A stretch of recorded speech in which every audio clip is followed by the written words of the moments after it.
hair, the desire to imitate which supports the dye industry. There was the eternal kissable mouth, small, slightly sensual, and utterly disturbing. There were grey eyes and an unimpeachable skin with 2 spots of vanishing colour. She was slender and athletic, without underdevelopment, and it was a delight to watch her move about a room, walk along a street, swing a golf club, or turn a cartwheel. A last qualification, her vivid, instant personality escaped that conscious, theatrical quality that Amory had found in Isabel. Monseigneur Darcy would have been quite up a tree whether to call her a personality or a personage. She was perhaps the delicious, inexpressible, once-in-a-century blend. On the night of her debut she is, for all her strange, stray wisdom, quite like a happy little girl. Her mother's maid has just done her hair, but she has decided impatiently that she can do a better job herself. She is too nervous just now to stay in one place. To that we owe her presence in this littered room. She is going to speak. Isabel's alto tones have been like a violin. But if you could hear Rosalind, you would say her voice was musical as a waterfall. Rosalind. Honestly, there are only 2 costumes in the world that I really enjoy being in. Combing her hair at the dressing-table. One's a hoop skirt with pantaloons, the other's a one-piece bathing suit. I'm quite charming in both of them. Cecilia. Glad you're coming out? Rosalind. Yes, aren't you? Cecilia, cynically. You're glad so you can get married and live on Long Island with the fast younger married set. You want life to be a chain of flirtation with a man for every link. Rosalind. Want it to be one? You mean I've found it one. Cecilia. Ha! Rosalind. Cecilia, darling, you don't know what a trial it is to be like me. I've got to keep my face like steel in the street to keep men from winking at me. If I laugh hard from a front row in the theatre, the comedian plays to me for the rest of the evening. If I drop my voice, my eyes, my handkerchief at a dance, my partner calls me up on the phone every day for a week. Cecilia. It must be an awful strain. Rosalind. The unfortunate part is that the only men who interest me at all are the totally ineligible ones. Now, if I were poor, I'd go on the stage. Cecilia.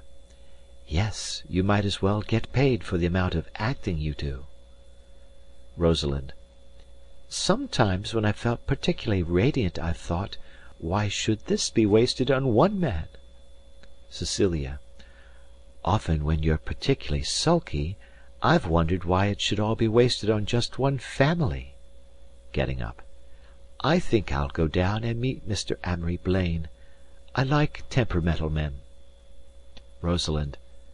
There aren't any. Men don't know how to be really angry or really happy, and the ones that do go to pieces. Cecilia. Well, I'm glad I don't have all your worries. I'm engaged.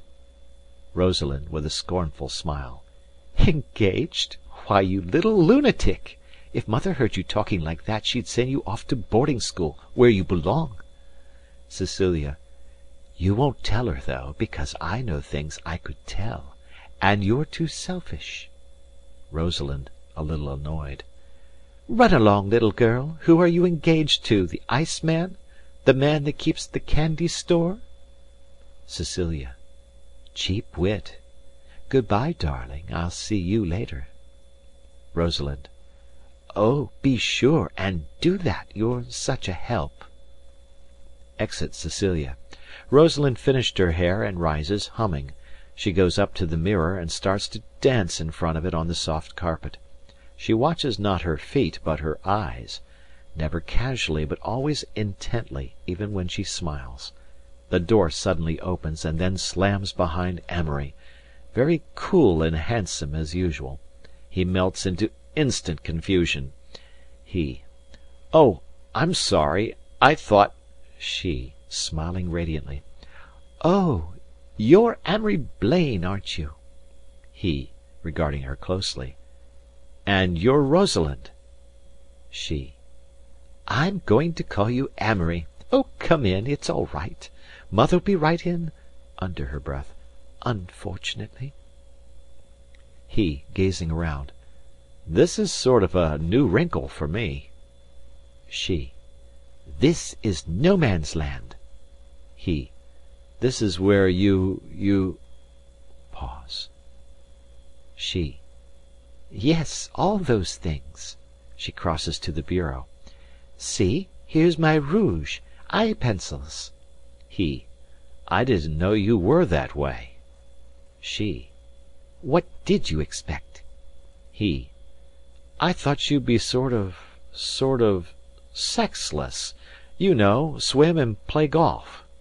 She. Oh, I do, but not in business hours. He. Business? She. 6 to 2, strictly. He. I'd like to have some stock in the corporation. She. Oh, it's not a corporation. It's just Rosalind Unlimited. 51 shares, name, goodwill, and everything goes at $25,000 a year. He, disapprovingly. Sort of a chilly proposition. She. Well, Amory, you don't mind, do you? When I meet a man that doesn't bore me to death after 2 weeks, perhaps it'll be different. He. Odd. You have the same point of view on men that I have on women. She. I'm not really feminine, you know, in my mind. He, interested. Go on. She. No, you. You go on. You've made me talk about myself. That's against the rules. He. Rules? She. My own rules. But you. Oh, Amory, I hear you're brilliant. The family expects so much of you. He. How encouraging. She. Alex said you taught him to think. Did you? I didn't believe anyone could. He. No, I'm really quite dull. He evidently doesn't intend this to be taken seriously. She. Liar. He. I'm religious. I'm literary. I've even written poems. She. Vers libre. Splendid. She declaims. The trees are green. The birds are singing in the trees. The girl sips her poison. The bird flies away. The girl dies. He, laughing. No, not that kind. She, suddenly. I like you. He. Don't. She. Modest, too. He. I'm afraid of you. I'm always afraid of a girl until I've kissed her. She, emphatically. My dear boy, the war is over. He. So I'll always be afraid of you. She, rather sadly. I suppose you will.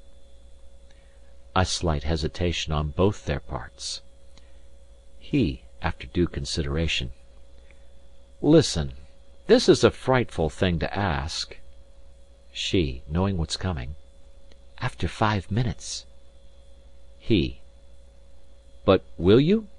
Kiss me? Or are you afraid? She. I'm never afraid, but your reasons are so poor. He. Rosalind, I really want to kiss you. She. So do I. They kiss, definitely and thoroughly. He, after a breathless second. Well, is your curiosity satisfied? She. Is yours? He. No, it's only aroused. He looks it. She, dreamily. I've kissed dozens of men. I suppose I'll kiss dozens more. He, abstractedly. Yes, I suppose you could, like that. She. Most people like the way I kiss. He, remembering himself. Good Lord, yes! Kiss me once more, Rosalind.